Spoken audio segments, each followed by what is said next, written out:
নমস্কার বন্ধুরা, কেমন আছেন? আশা করি আপনারা সবাই ভালো আছেন। আজকে আবার চলে এলাম আরেকটা নতুন ভিডিও নিয়ে। আজকে ভিডিওটা হচ্ছে আমাদের স্টিয়ারিং হুইল এর নিচে যে এক্সটেনশনটা আছে, যে শ্যাফটটা আছে, সেটাতে যদি মরচে ধরে বা রাস্ট জমে, সেটা আপনারা কিভাবে ট্রাবল শুট করবেন, কিভাবে ওটাকে ঠিক করবেন। তো প্রসেসটা খুবই সিম্পল। তার জন্য আমাদেরকে ইউজ করতে হবে এই WD-40 সলিউশনটা। এটা কম্বিনেশন, এটা সলিউশনটা তৈরি করা হয়েছে কেরোসিন দিয়ে, এবং তার সাথে আরও কিছু অ্যাডিটিভস, আরও কিছু কেমিক্যালস মেশানো আছে। এই জিনিসটা আয়রনের উপর যদি আপনি স্প্রে করেন, তাহলে আপনার কোনো আয়রন প্রোডাক্টের ওপর রাস্ট জমতে দেবে না। তো আমরা এটা দিয়ে আজকে স্টিয়ারিং শ্যাফটটাকে ক্লিন করব। বর্ষাকালে আপনার স্টিয়ারিং শ্যাফটে আপনারা যদি খেয়াল করে দেখেন, স্টিয়ারিং শ্যাফটের উপর রাস্ট জমে। শুধু স্টিয়ারিং শ্যাফট না, মেশিনের উপরেও রাস্ট জমতে থাকে, বা এসি কন্ডেন্সারের পাইপের উপরেও রাস্ট জমতে শুরু করে।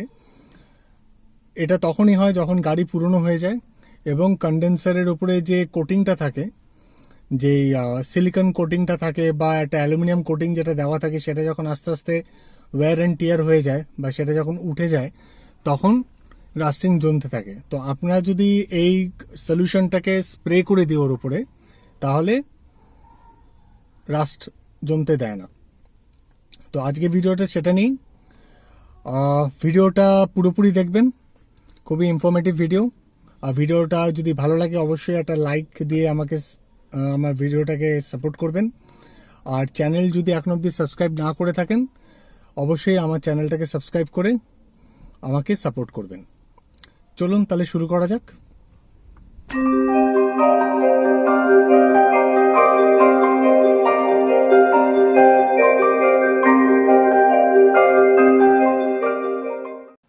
তো আমাদের যেটা লাগবে সেটা হচ্ছে একটু তুলো লাগবে। আমার কাছে তুলো অলরেডি রাখা আছে।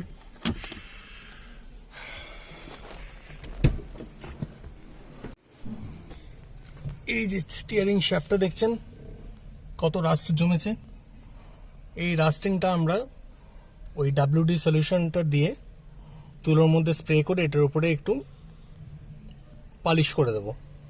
ব্যাস, এই জিনিসটাই করতে হবে। এটা করলে আপনার স্টিয়ারিং শ্যাফটে বর্ষাকালে আর রাস্টিং হবে না। চলুন শুরু করি।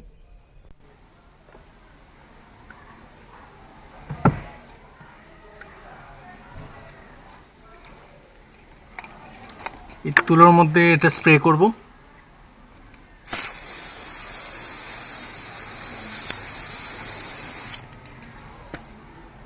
এবার এটাকে পালিশ করে দেবো।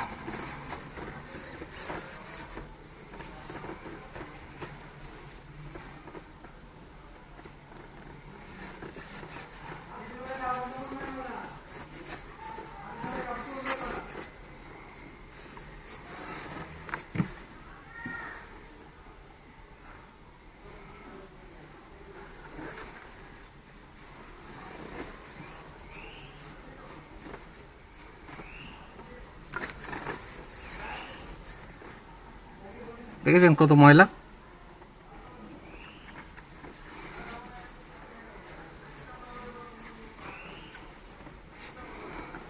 পুরো রাস্টকে সরিয়ে দেবে এটা।